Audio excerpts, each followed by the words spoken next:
I learned in school that this was America, that we had the right to say what we want. We have the right to keep and bear arms.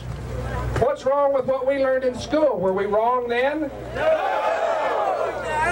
Darn right we weren't wrong. The country's gotten off track, and you, my long-suffering countrymen, it is up to you, the citizen, to put it back on track. Amen. Government's not going to do it. I've seen the government's handiwork.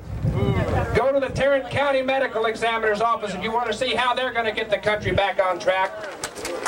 Have they acknowledged a single fault at Waco? What have they said? We need more law enforcement. We need to triple the hostage rescue team. We need more money for the Just Us Department to persecute more citizens. I got to Waco on March 6th, the day the Alamo fell in 1836. Very ominous day for Texas.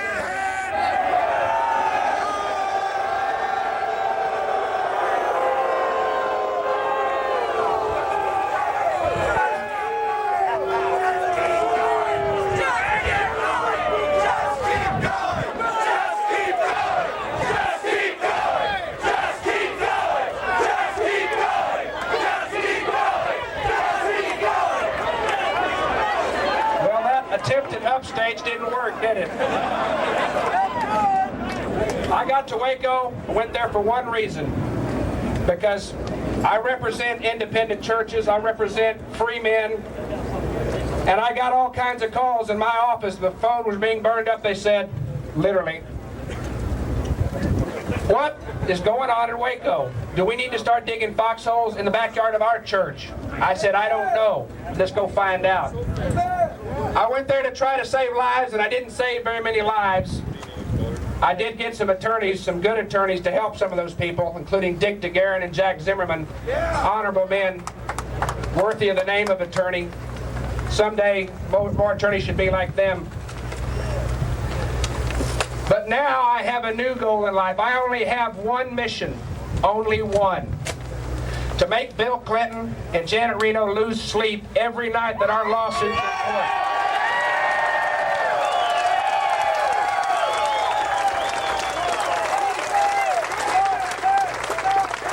When one addresses the question of what rights were violated by law enforcement at Waco, the rights of the people inside and you, the American people, it's a better question to ask what rights weren't violated.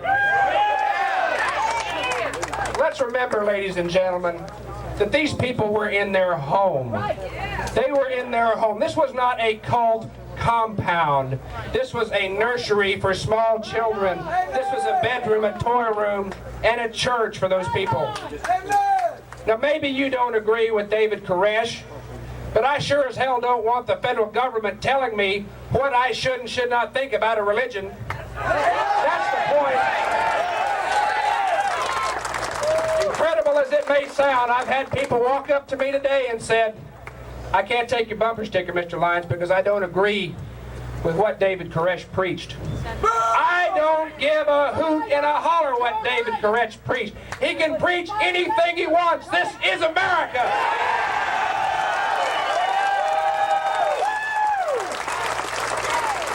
And it sure as hell doesn't take the BATF and their machine gun toting Gestapo to tell us what we can and cannot believe in this country.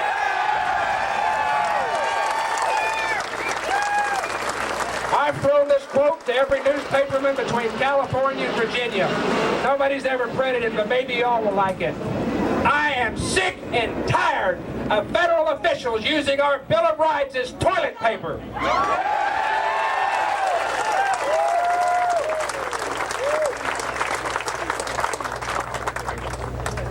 The police state's coming, folks. It's coming.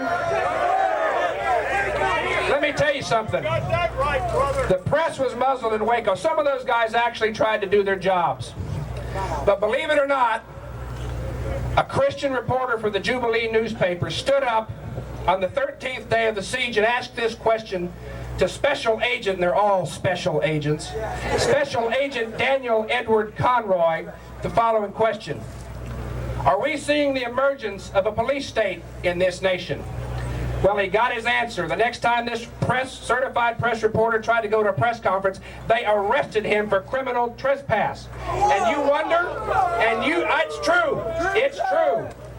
They arrested him for criminal trespass. And you wonder why the press weren't asking penetrating questions? Another guy got hauled in a back room and questioned. Why did you ask that question? What's the point of this question? You don't do that to the press. They are the representatives of the people. They are supposed to present what's going on. We were given a snow job for 51 days so they could go in there and burn those people out.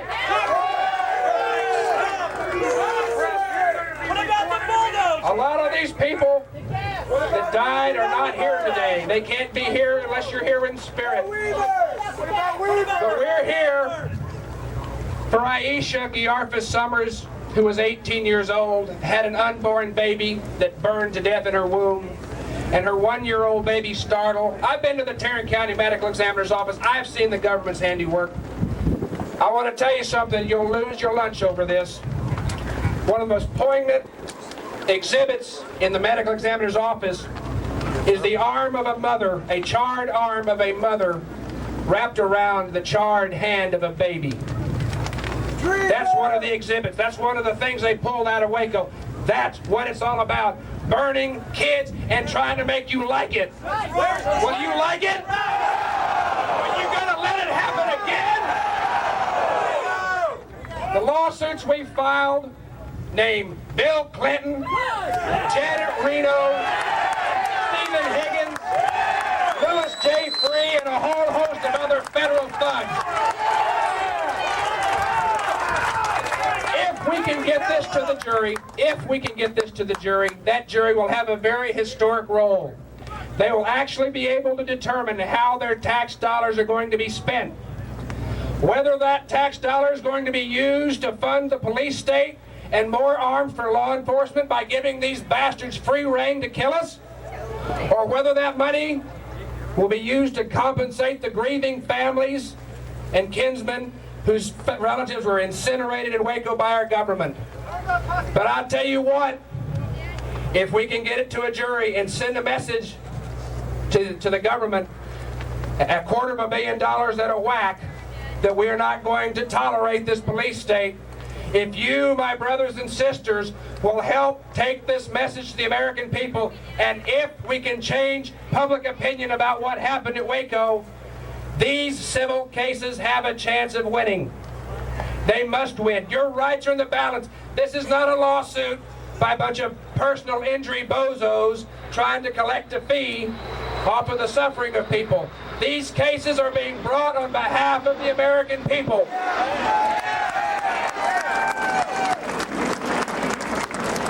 When I sued Janet Reno under the civil rights statutes of the United States, as an attorney, I stand in the stead of the Attorney General in prosecuting these people. We are prosecuting the government, we are putting the government on trial, and we're already producing results. The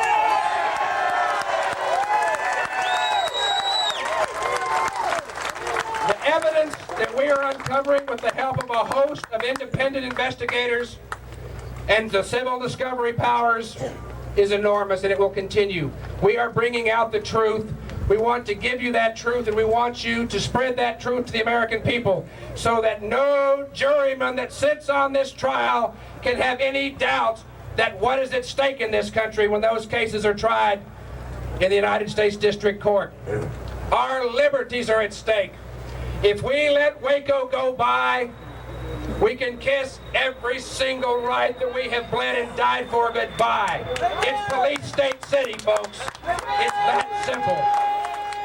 Just like William Barrett Travis in the Alamo in 1836, we have got to draw a line in the sand and tell the government they will not cross that line. They will not take our liberties, and if they do, it will be over the heaps of our corpses.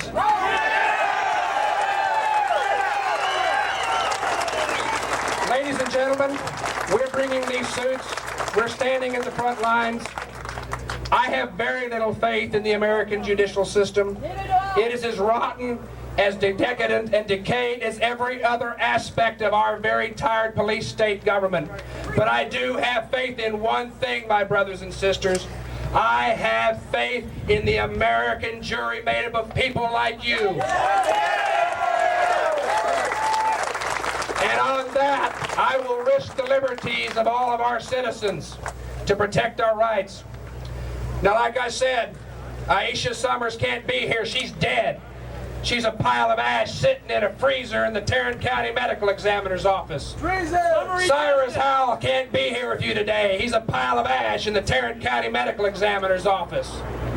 Sue Schneider can't be here today. She's a pile of ash.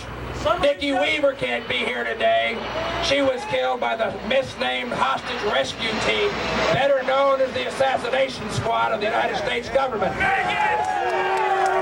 Let me tell you how deep this conspiracy goes. Everyone, I think, knows about Lon T. Horiuchi, the assassin, the government hired assassin that put a bullet through a nursing mother in Idaho. Maybe you don't know that that same son of a bitch was driving a tank at Waco. I bet you didn't know that. Well, we're suing him. He's a defendant along with his co-criminal Janet Reno and Bill Clinton.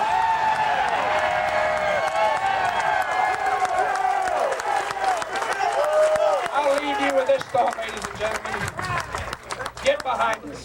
Get behind us on these seats. There's 3 legal teams that are going to be fighting for your rights in the court in what happened at Waco.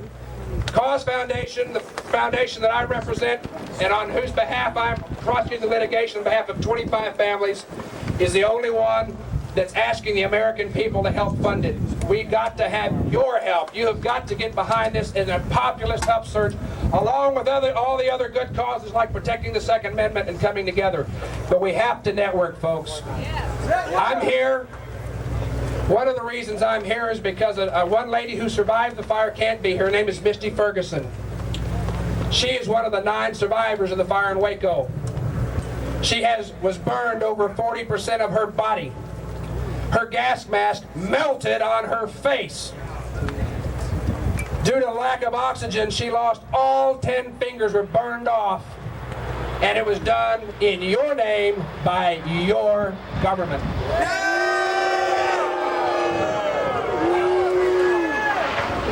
This brave 18-year-old girl committed no crime, except that she didn't like surrendering to goons, Gestapo-wielding goons that are shooting at women and kids and strafing them with helicopters through the 2nd floor of the building, which they did. No question who fired first. Anybody believe that that building just dropped on the side of the road to ambush the ATF? No. They fired first. No question. But this brave little girl came out of the fire, burned over 40% of her body, and she's fighting. She's had reconstructive surgery. She has skin grafts, very painful. Day in, day out is a living hell, is a living memory of what happened. She's fighting for life. The government just cut off her Medicaid. I've got to go home and get that little girl an apartment because she doesn't have a place to live right now. If you want to know what you can do to help, you see me after I speak, and I'll tell you what you can do to help. God bless you people. Protect the Second Amendment, and let's take this country back.